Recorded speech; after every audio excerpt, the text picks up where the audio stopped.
Mary Ann McLaughlin was born in Glasgow in approximately 1926. 1926 was a year of profound turbulence in Britain. It was the year of the General Strike, the largest and most significant industrial action in British history, when nearly 2 million workers across the country downed tools in solidarity with the miners who had been told their wages would be cut and their hours extended. In Glasgow, as in every industrial city in Britain, the strike was felt deeply. The city had always been a place of organised labour, of working people who understood their collective power and were not afraid to use it. The Clyde shipyards, the steelworks, the factories, all of them fell silent for 9 days in May of that year. The strike was eventually called off by the Trades Union Congress, leaving the miners to fight alone and ultimately lose. But the spirit of solidarity that had driven it did not disappear. It was woven into the fabric of Glasgow, into the communities, the streets, the families, in ways that would define the city for generations. It was into this Glasgow, proud, working class and shaped by the experience of collective struggle, that Mary Ann McLaughlin was born. She was a mother of 11 children, a grandmother of 26, and a great-grandmother. She had lived in Glasgow her entire life, raised her family there, built her life there, and by the autumn of 1984 was living alone in a third-floor flat at Crathy Court on Laurel Street in Partick, in the west end of the city. Crathy Court was a building with a particular history. Completed in 1952 and designed by Ray Bradbury, Glasgow's Director of Housing, it had been the first high-rise public housing project built in the city. A prototype of the kind of housing that Glasgow believed would solve its urgent need to clear its slums and rehouse its people. It was a Grade B listed building. It had been built with optimism. By 1984, it was simply where Mary lived. Mary was sociable and warm. She went out with friends to the local pubs in the evenings. She played dominoes. She joked with the staff at Armando's chip shop on Dumbarton Road, where she was a regular. She was a grandmother of 26 and a great-grandmother. She had built a large, vivid life in those streets over many decades. Her son, Martin Cullen, was 24 years old in 1984. He visited her weekly at the flat on Laurel Street. He later said his mother had seemed afraid in the month before her death. Whatever she had been afraid of, she did not tell him. 1984 was one of the most difficult years in modern British history. The miners' strike, which would last a full year, had begun in March of that year, pitting the mining communities of Britain against a government determined to close the pits. In Scotland, as in Wales and the north of England, the strike tore through communities that depended on the coal industry for their survival. Glasgow itself was in the grip of a wider deindustrialisation that was destroying the economic foundations the city had been built on. The Clyde shipyards, once the greatest shipbuilding centre in the world, producing vessels that sailed every ocean, were in terminal decline. Factory after factory was closing.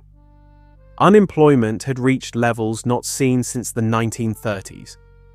The communities of the west end of Glasgow, Partick among them, felt the strain of all of this. These were tight, working-class neighbourhoods where people had always depended on each other, where the pub and the chip shop and the street corner were the social infrastructure of daily life. It was in this Glasgow, under pressure, uncertain but stubbornly communal, that Mary Ann McLaughlin spent the last weeks of her life. On the evening of Thursday, the 26th of September, 1984, Mary went out with friends.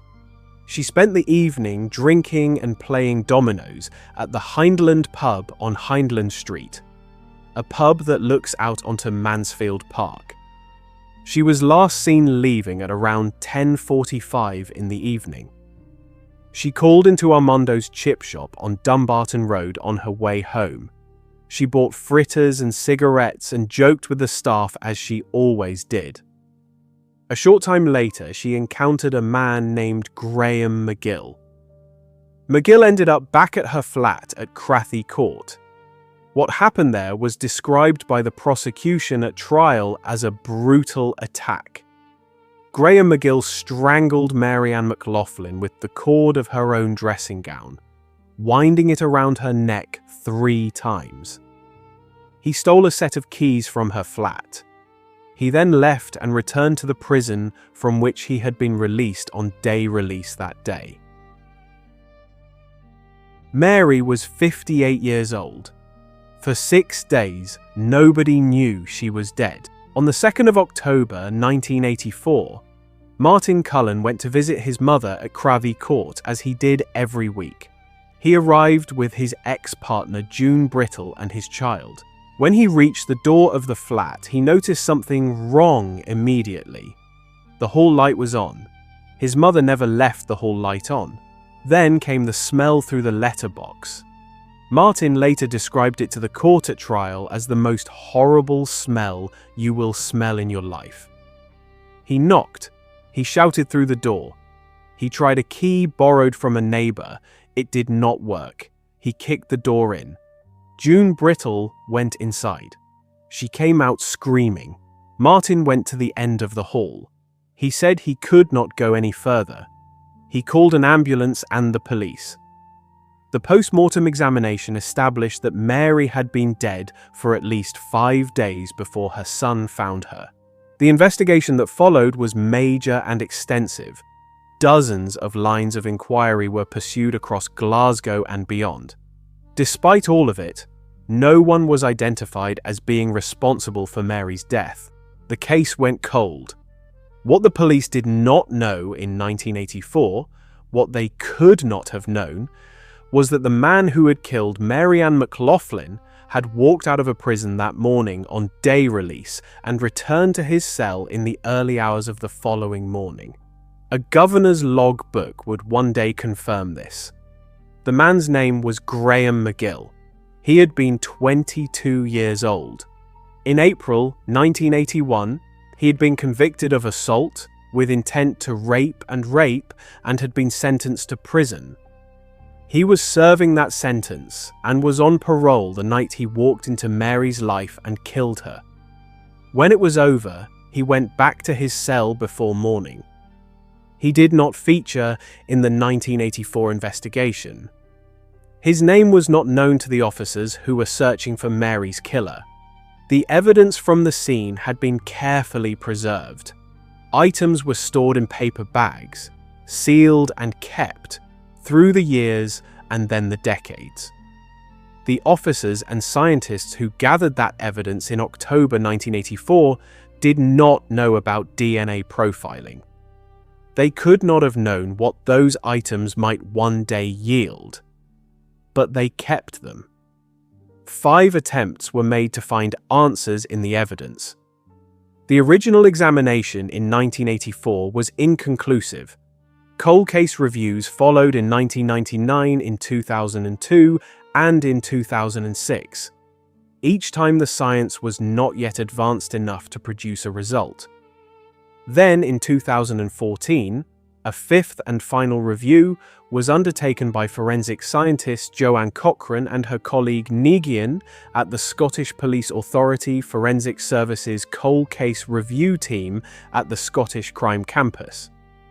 Joanne Cochrane led the examination of the preserved items. She later said of the case, "There are some murders that stay with you. Mary's murder is one of the more disturbing cold cases that I've dealt with." She said of the preserved evidence, they didn't know about DNA profiling at that time. They couldn't possibly have known the value that it might have had. Cochrane and her team worked through the items preserved from the scene 30 years earlier. A cigarette end recovered from Mary's flat provided the first breakthrough. DNA analysis produced a profile. Then, hidden inside the knot of the dressing gown cord that had been tied around Mary's neck, preserved within that knot for 30 years, a matching DNA profile was found. DNA was also recovered from Mary's dress and from a black bra found at the scene. The chances of the DNA on the dress belonging to anyone other than the same individual were estimated at 1 in a billion. The breakthrough initially baffled detectives. The prime suspect the DNA had identified appeared to have been a prisoner in Edinburgh at the time of the murder. It was the governor's log book that resolved the contradiction. Graham McGill had been on day release. He had returned to his cell within hours of leaving Mary's flat in the early hours of the 27th of September 1984.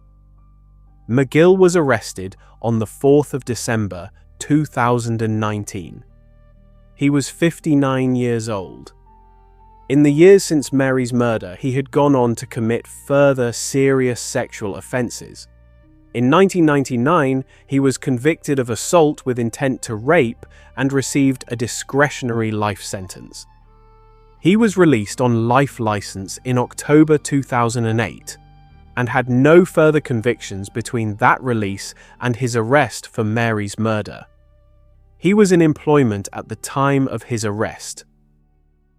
McGill's trial took place at the High Court in Glasgow over 4 days. The prosecution was led by Alex Prentice QC. McGill was defended by Sarah Livingston. He denied both the murder and the theft of the keys from Mary's flat. The jury heard the DNA evidence presented by Joanne Cochrane. They heard Martin Cullen describe arriving at his mother's flat on the 2nd of October 1984. The hall light burning, the smell through the letterbox, kicking the door in, June Brittle coming out screaming, standing at the end of the hall, unable to go any further. On the 9th of April 2021, 37 years after Mary's murder, the jury returned a unanimous verdict of guilty on both charges. It had taken them just over 2 hours. McGill was sentenced at the High Court in Aberdeen in May 2021. Lord Burns addressed him directly. He said, 36 years after the death of Mary McLaughlin, you have been convicted of her murder. She was 58 when she died, and you were 22. You are now 59. Her family has had to wait all that time in order to discover who was responsible. Lord Burns sentenced McGill to life imprisonment with a minimum term of 14 years. Martin Cullen spoke after the verdict.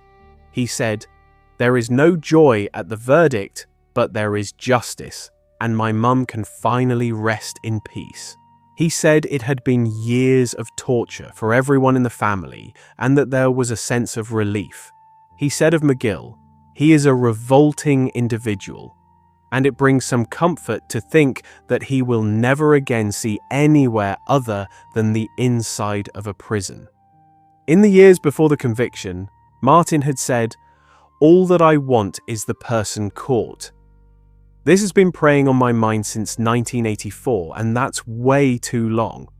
It never goes away. I found my mum and then had to go to the city mortuary to identify her body. Hello everyone, thank you for listening and drop any feedback below. I would love to hear your thoughts and hope to see you again right here on Cold Case UK.